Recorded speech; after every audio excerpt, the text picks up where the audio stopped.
अगस्त offer आहे. ऑगस्टचं spelling बरोबर आहे का आराध्य?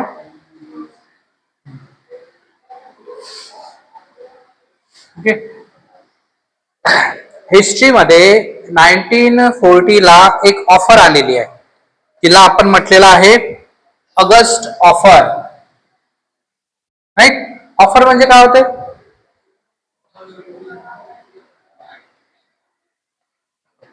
Bye one get one free, buy two get 5 free असं राहते ना, ऑफर राहतात ना. म्हणजे ऑफर मध्ये काय आहे की काहीतरी आपल्याला देतील बा, याच्या बदल्यात काहीतरी भेटणार आहे, असे ऑफर राहते ना. राईट. तशाच प्रकारची ऑफर कोणी कोणाला दिलेली आहे सांगू शकता कोणी? हा, ब्रिटिशांनी कोणाला दिलेली आहे? इंडियन्स लोकांना दिलेली आहे, स्पेशली म्हणजे इंडियन नॅशनल काँग्रेसला. समजलंय का? कारण की Indian national Congress one of the biggest largest party in India, political party आहे, सगळ्यात मोठी आहे.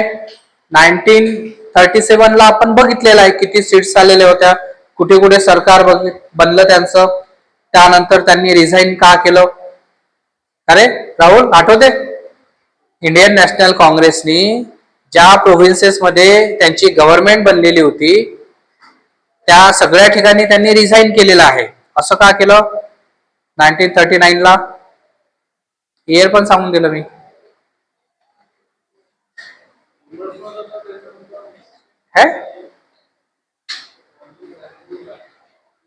तू ते लिहत नाही ना, त्यांना तो प्रॉब्लेम येऊन राहिला.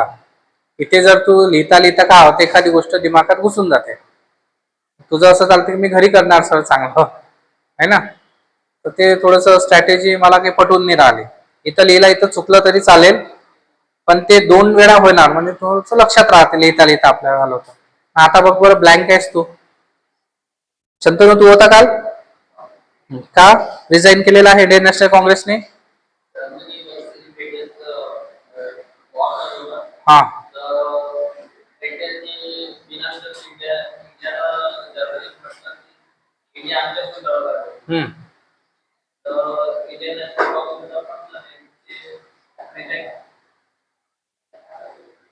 काय आहे, काही करेक्शन करू शकता?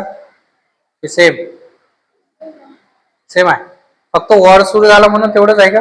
मग मग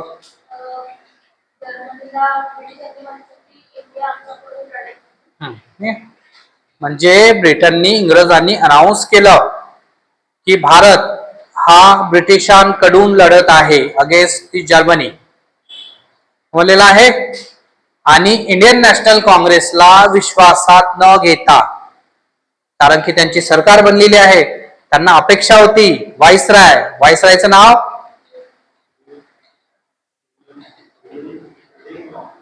रिंगटॉन.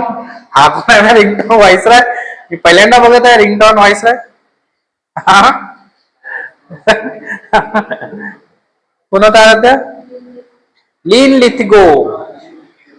ठीक आहे, लीन लिथिगो व्हाईसराय होता, बरोबर आहे. तर इंडियन नॅशनल काँग्रेसला विश्वासात न घेता त्यांनी अनाऊन्स केलं की भारत हा इंग्रजांकडनं, ब्रिटिशांकडनं लढत आहे, बरोबर आहे. ऑफकोर्स आयएनसी ला त्याच्यामध्ये काही एवढं नव्हतं की बा ठीक आहे, विचारलं नाही विचारलं नाही विचारलं त्याचा प्रॉब्लेम होताच. पण तुम्ही जर स्वातंत्र्याची बोलणी करत असाल, जर आश्वासन देत असाल आम्हाला की आम्ही बा स्वातंत्र्य देऊ, युद्ध संपल्यावर वगैरे जे काही आहे ना, तर आम्ही सपोर्ट करायला तयार आहे. तुम्ही जर काहीच म्हणत नसाल तर मग कसं होणार आहे? राईट. तर सध्या तरी ब्रिटन आपल्याला कम्प्लिटली इंडिपेंडन्स द्यायला तयार नाहीये. राईट. त्याच्यामुळे जिथे जिथे सरकार बनली होती त्या सगळ्या ठिकाणी इंडियन नॅशनल काँग्रेसने रिझाईन करून दिला. राईट. आणि तो दिवस सेलिब्रेट केलेला होता कुणी? मुस्लिम लीगने. काय नाव होतं? हा, अरे हो, पण कोणता दिवस म्हणून सेलिब्रेट केला? कोणाचा? मुक्ती दिवस. समजलं ना, नाव असते ना दिवसाला. नाही, मुक्ती दिवस म्हणून त्यांनी सेलिब्रेट केला. राईट. पण आता इंग्रजांना गरज आहे इंडियाची, बरोबर आहे. तर त्याच्यासाठी काय आहे, काहीतरी ऑफर आणतील ते. ओके. हे घ्या आणि काय आहे त्या ऑफरच्या बदल्यात आम्हाला सपोर्ट करा युद्धाला, बरोबर आहे. तर तशाच ऑफर घेऊन व्हाईसराय आलेला आहे. व्हाईसराय कोण आहे यावेळी? लिन विथ गो, ठीक आहे, लिन विथ गो व्हाईसराय, बरोबर आहे. त्याने ऑफर आणलेली आहे. तारीख जर बघितली तर 8 ऑगस्ट 1940 ला समजलेला आहे. कारण की ब्रिटनला इंडियन नॅशनल काँग्रेसची आणि इंडियाची गरज आहे सेकंड वर्ल्ड वॉर मध्ये. ओके, तर त्याने काय काय म्हटलेलं आहे मुद्दे, तर बघा इथे जसं आहे की सगळ्यात आधी काय बनणार आहे, एक ऍडवायझरी वॉर कमिटी, राईट, आणि यामध्ये इंडियन मेंबर सुद्धा असतील, ठीक आहे ना. एक वॉर ऍडवायझरी कमिटी किंवा ऍडवायझरी वॉर कमिटी बनणार आहे, युद्धांशी रिलेटेड कमिटी. ओके, कसं घ्यायचं, काय घ्यायचं, कोणाला घ्यायचं, एक कमिटी पाहिजे ना सगळं हँडल करण्यासाठी. ती कमिटी असणार आहे, कोणाविरुद्ध काय काय स्ट्रॅटेजी करायची, त्याच्यामध्ये इंडियन मेंबर सुद्धा असतील. हा एक ऑफर मध्ये होता. दुसरं बघा, हेच तर पाहिजे होतं आपल्याला, dominion status, right, dominion status after victory in war, बरोबर आहे. डोमिनियन स्टेटसचा मुद्दा दिलेला आहे. जे डोमिनियन स्टेटस आपण 1929 ला सोडून दिलेला आहे. समजलाय, इंडियन नॅशनल काँग्रेसचा एजेंडा आता डोमिनियन स्टेटस नाही आहे, तर काय आहे, कम्प्लीट इंडिपेंडन्स. कधीपासनं? 1929 पासून, जेव्हा लाहोर सेशन झालेला आहे. समजलेला आहे. तर डोमिनियन स्टेटस देणार आहे, पण कधी देणार आहे? विक्ट्री इन वॉर, जेव्हा हे वॉर जिंकतील तेव्हा ते आपल्याला डोमिनियन स्टेटस देतील. ठीक आहे. आता शंतनू, वॉर किती वर्षानं जिंकतील माहित आहे? किती वर्ष चालेल युद्ध माहित आहे? आहे माहित नाही सर, एकच वर्ष युद्ध चालेल. म्हणजे एका वर्षात आपण सांगू शकतो, पुन्हा गांधीजी सांगू शकतील की नाही एका वर्षानंतर तुम्हाला डोमिनियन स्टेटस भेटणार आहे म्हणून. आहे क्लिअर? वर्ष क्लिअर आहे? युद्ध किती वर्ष चालणार सांगू शकतो आपण. युक्रेन आणि रशियाचं युद्ध सुरू झालं होतं, 2-3 दिवस किंवा मॅक्झिमम 1 वीक ते युद्ध चालेल असं इंडियातली आर्मी वगैरे जे आहेत ऑफिसर चांगल्या लेवलचे त्यांनाही वाटत होतं, सगळ्या वर्ल्डला वाटत होतं ही फक्त 8 दिवस चालेल. अजूनही चालूच आहे ना. इराण, इस्रायल, अमेरिका अजूनही थोडं थोडं चालूच आहे, पूर्ण समाप्त नाही झालेलं आहे ना. तर युद्धाची गॅरंटी राहत नाही ते किती वर्ष चालणार म्हणून, बरोबर आहे, काही गॅरंटी राहत नाही. 1914 ला सुरू झालं होतं फर्स्ट वर्ल्ड वॉर, 1918 पर्यंत चाललं, 1918 पर्यंत पहिलं विश्वयुद्ध चाललं, पण याची काही गॅरंटी नाही कधी पण होईल. अच्छा ठीक आहे, युद्ध संपलं, पण विक्ट्री, अबे तुम्ही जिंकले तर पाहिजे. समजलं ना. तुम्ही म्हणत आहे की जिंकल्यावर आम्ही तुम्हाला बघू डोमिनियन स्टेटस देऊ जिंकल्यावर, आणि नाही जिंकले तर मग रिस्कच आहे ना, ठीक आहे ना. आणि काँग्रेस रिस्क घ्यायला तयार आहे नाही, राईट. आणखी होतं एक कॉन्स्टिट्युएंट असेंब्ली बनवू. तुम्ही म्हणत आहे ना कॉन्स्टिट्युएंट असेंब्ली वगैरे, कॉन्स्टिट्यूशन बनवायचं आहे, तर त्याच्यासाठी कॉन्स्टिट्युएंट असेंब्ली आपण बनवणार आहे, संविधान सभा. पण कधी? आता आहे का नाही, victory after victory in war, समजलेलं आहे. तर अशा प्रकारच्या काय ठेवलेल्या आहेत त्यांनी, ऑब्जेक्टिव्ह ठेवलेले आहे.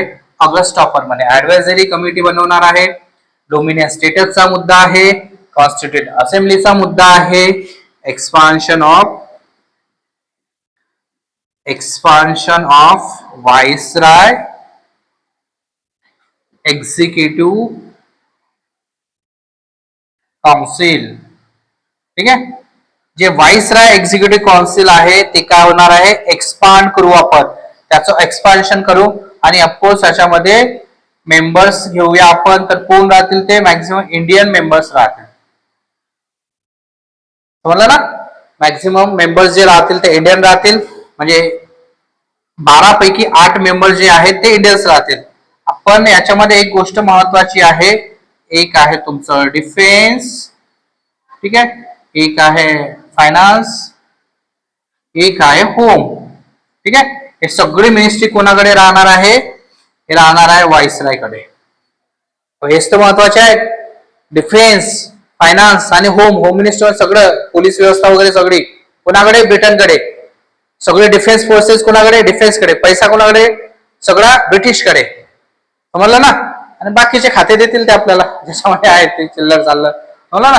तर अशा प्रकारचा एक मुद्दा त्यांनी ठेवला होता की एक्सपांड करत आम्ही व्हॉइसराय एक्झिक्युटिव्ह काउन्सिलला, बरोबर आहे, पण त्याच्यामध्ये ही आहे की जे महत्वाचे मुद्दे आहे त्यावर कंट्रोल व्हाईसराय त्याचं राहणार आणि कमांडर इन चीफ या दोघांचंच राहणार आहे. ठीक आहे. आणखी एक मुद्दा होता त्याच्यामध्ये, एक व्हिटो पॉवर दिलेली होती. व्हिटो पॉवर कोणाला दिली होती? मायनॉरिटीला.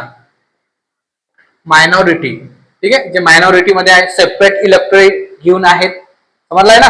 त्यांच्यासाठी मायनॉरिटी अशी होती की त्यांना विश्वासात घेऊन कुठलेही चेंजेस केल्या जाणार नाही कॉन्स्टिट्यूशन मध्ये. ठीक आहे, भविष्यात, बरोबर आहे, त्यांना विचारात घेऊनच हे सगळे चेंज केल्या जातील. तर तशा प्रकारची व्हिटो पॉवर दिलेली होती मायनॉरिटीला. राईट. एवढे सगळे मुद्दे व्हॉइसराय लिन लिथिगोने ठेवलेले होते आणि बदल्यात काय पाहिजे होतं त्याला? की आम्हाला सपोर्ट करा. इंडियन नॅशनल काँग्रेस सपोर्ट करणार का ऑगस्ट ऑफरला?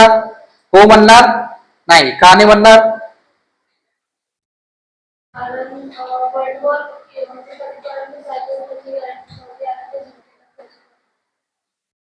अच्छा. इंडियन नॅशनल काँग्रेसला काय पाहिजे होतं? रिजेक्ट केलेली आहे. Reject, right. त्याच्यामध्ये पहिला रोल आहे आयएनसीचा. आयएनसीने रिजेक्ट केलेले का? कारण की आयएनसीचा जो एजेंडा आहे, सरळ सरळ एजेंडा बघा काय आहे? कंप्लीट, हे ना, इंडिपेंडन्स. आराध्या इथं सांगावं लागेल आपल्याला, फक्त युद्धच नाही, समजलं ना?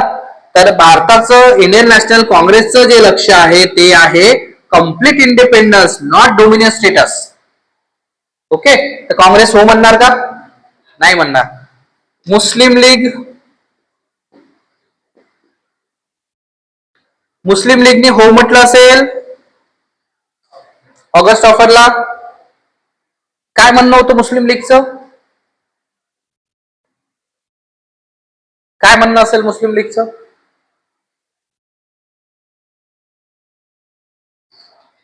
अच्छा, रिजेक्ट केली की एक्सेप्ट केलं असेल ऑगस्ट ऑफर? एक्सेप्ट केलं असेल. ठीक आहे.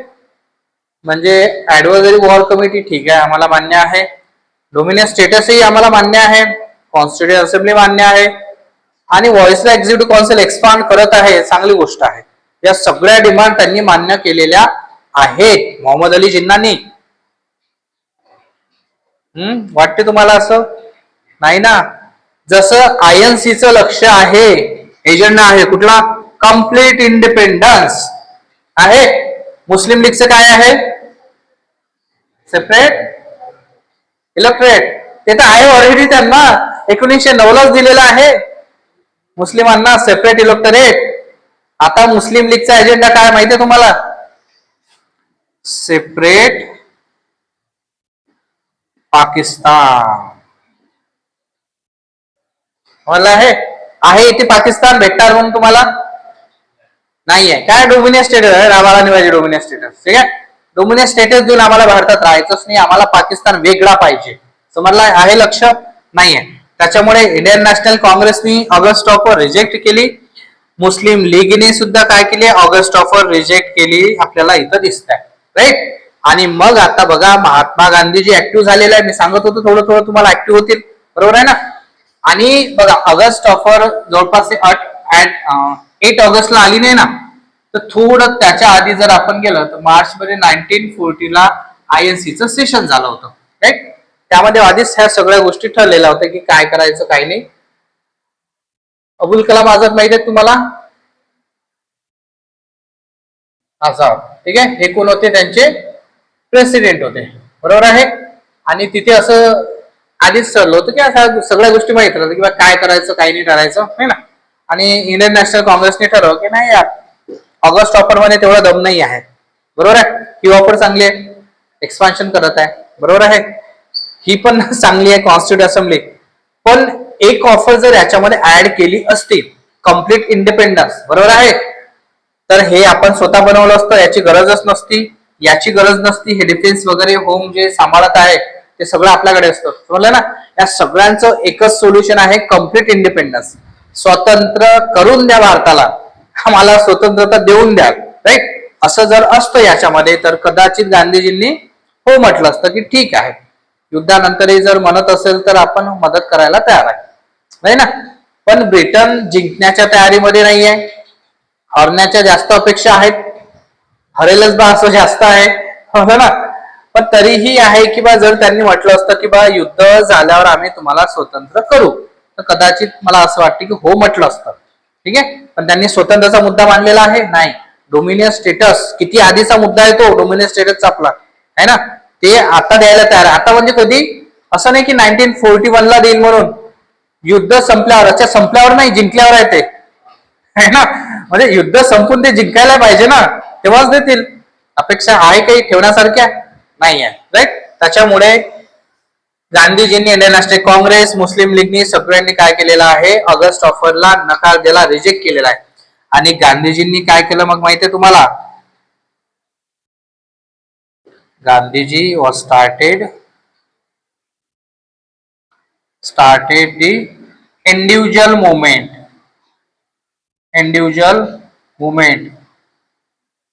बघा, गांधीजींना अजूनही थोडीशी काळजी आहे ब्रिटनची. ब्रिटन युद्धामध्ये आहे, बिझी आहे, व्यस्त आहे, समजलं ना, त्याला गरज आहे. तर अशा कालावधीमध्ये गांधीजी मोठं आंदोलन करायला नाही बघत आहे, की जेणेकरून जर मोठं आंदोलन केलं तर ब्रिटिशला त्रास होईल बा, समजलं ना. त्याच्यासाठी ते छोटस आंदोलन करत आहे, ज्याला म्हटलेलं आहे इंडिव्हिज्युअल मुवमेंट, व्यक्तिगत सत्याग्रह. आणि याच्यामध्ये नाव माहित असेल तुम्हाला, एक नाव आहे त्याच्यामध्ये, काय आहे, विनोबा भावे. माहिती आहे तुम्हाला, नाव ऐकलेलं आहे विनोबा भावे, आपलेच तर आहे तिकडले विनोबा भावे, ठीक आहे. हे सत्याग्रही होते, म्हणजे स्टार्ट करणारे आहेत आपल्याकडे विनोबा भावे, ठीक. बघू आपण त्याच्यानंतर. तर ही मुवमेंट चालू केली, पण तेवढी काही खास नाहीये इंडिव्हिज्युअल मुवमेंट, मोठ्या लेवलवर नाहीये. का नाहीये, कारण की त्रास व्हायला नको ब्रिटिशांना, समजलंय ना.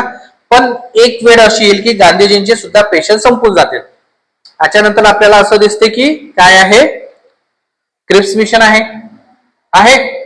क्रिप्स मिशनला नाराज होऊन शेवटी गांधीजी क्विट इंडिया मुवमेंट चालू करतील, भारत छोडो आंदोलन मोठ्या लेवलवर, समजलंय ना. तर हे होती ऑगस्ट ऑफर, हे आहे पॉइंट. तर तुम्हाला एक्झाम मध्ये ऑगस्ट ऑफरचे पॉइंट विचारतात, आणि का रिजेक्ट केली ते पण विचारतात, आणि त्याच्या अपोज मध्ये मग गांधीजींचा स्टँड काय होता ते पण लक्षात ठेवा, लिहून घ्या.